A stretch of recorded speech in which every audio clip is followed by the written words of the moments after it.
తపస్విభ్యోధికో యోగి జ్ఞానిభ్యోపి మతోధికః కర్మిభ్యశ్చాధికో యోగి తస్మాద్యోగి భవార్జున.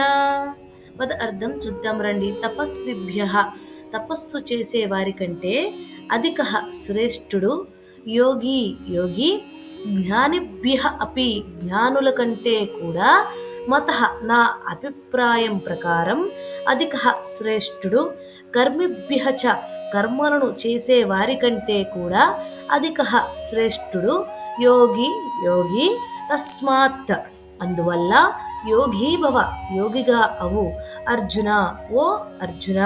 ఇప్పుడు తాత్పర్యం చూద్దాం రండి. కృష్ణుడు చెప్తున్నాడు, అర్జున, ఇప్పటి వరకు యోగ మార్గం యొక్క గొప్పతనాన్ని నీకు వివరించాను.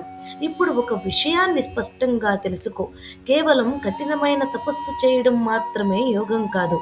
అలాగే కేవలం శాస్త్రజ్ఞానం సంపాదించడం మాత్రమే యోగం కాదు.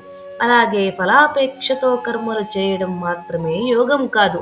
యోగి అంటే తన మనస్సును నాపై నిలిపి అభ్యాసంతో, వైరాగ్యంతో, సమత్వభావంతో నన్ను చేరుకోవడానికి నిరంతరం ప్రయత్నించేవాడు.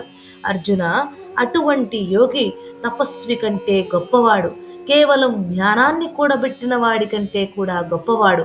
కర్మలను మాత్రమే చేసేవాడి కంటే కూడా గొప్పవాడు. అందుకే ఓ అర్జున, నీవు కూడా అలాంటి యోగిగా మారడానికి ప్రయత్నించు.